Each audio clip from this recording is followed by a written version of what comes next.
नमस्कार दोस्तों, मैं दीपू संघा फिर से एक कहानी आपके सामने लेके आया हूँ। जब मुंबई का नाम सामने आता है तो चकाचौंध, पैसा, शोहरत, फ़िल्म इंडस्ट्री ये सब हम लोगों को दिखाई देती है। लेकिन मुंबई का एक दूसरा पहलू भी है, जैसे चौल वगैरह होती है, जो वहाँ की बस्तियाँ हैं, जहाँ पे मुंबई में लोग काम करने जाते हैं तो वो बस्तियों में रहते हैं। देखा होगा एक साइड वहाँ पे अमीरों का है, एक साइड गरीबों का है। वहाँ से कई ऐसे डॉन निकले हुए हैं। आज हम जो बात करने वाले हैं वो ऐसे डॉन की बात करेंगे जो एक गरीब परिवार से आया और उसने दाऊद 80 के 90 दशक में जब दाऊद इब्राहिम का अंडरवर्ल्ड में एकदम सिक्का चल रहा था, पूरे मुंबई में सिक्का चल रहा था। पुलिस हो, फ़िल्म इंडस्ट्री हो, नेता हो, सब उससे डरते थे। कोई भी उसके सामने बोलने की हिम्मत नहीं करता था। उस समय सिर्फ़ एक आदमी था जिसने चुनौती दी, दाऊद इब्राहिम के कई गुर्गों को मार गिराया। हालाँकि उसके भी गुर्गे मारे गए। फरवरी 2026 में जिसकी सुनवाई है, जो अपील है उस पे सुनवाई है। 3 सितंबर 2025 को उसको नागपुर कोर्ट ने जमानत दे दी 12:30 बजे। आज हम बात उसी की करने वाले हैं जिसका नाम है अरुण गवली, जिसका जन्म 17 जुलाई 1955 में अहमदनगर जिले के एक गांव में हुआ था। कुछ दिनों के बाद तंगाली से परेशान होकर उसका परिवार मुंबई आया। मुंबई में आने के बाद उसको बायकुला की एक टिगड़ी चौल में रहने लगा और जो अरुण गवली है वो एक मुंबई की कपड़ा मिल में काम करने लगा।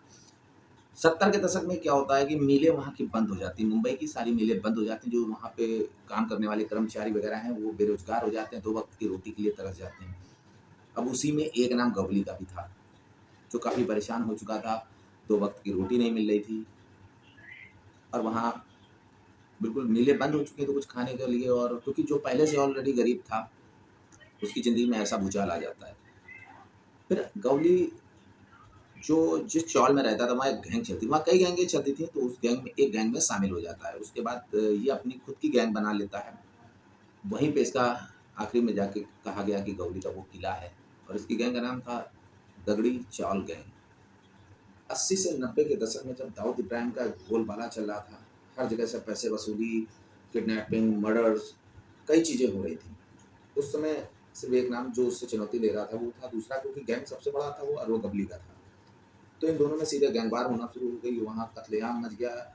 मुंबई उस समय 80 के 90 के दशक में बिल्कुल अंडरवर्ल्ड से कि मतलब वो आप ये मान के चलो कि अंडरवर्ल्ड जो है वो वहाँ पे ऐसा था कि वहाँ मुंबई के लोगों को रहना मुश्किल हो गया था। वो एक दर्दनाक समय था मुंबई के लिए, भयंकर। कभी इधर लाश पड़ी है, कभी उधर लाश पड़ी है, इस तरीके का था, माहौल चल रहा था।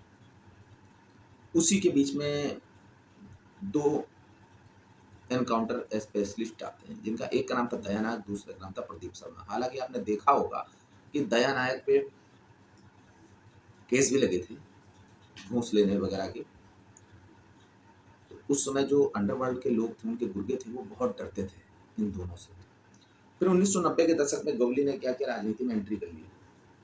राजनीति में एंट्री करने के बाद करीबन 2000 में इसने अपनी पार्टी बना ली जिसका नाम था अखिल भारतीय सेना। अखिल भारतीय सेना के नाम से इसने पार्टी बनाई और 2004 में आयोकोला से ये विधायक चुना गया।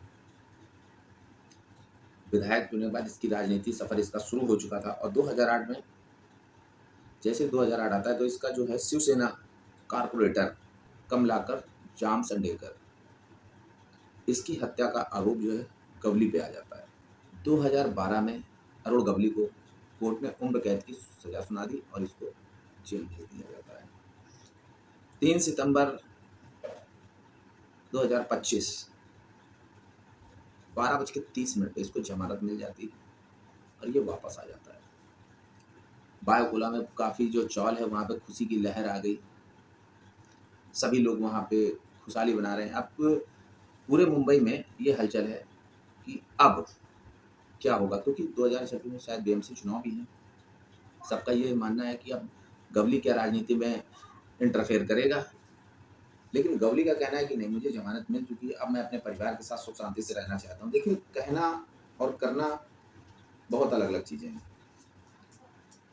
इस तरह जो है संघर्ष हुआ।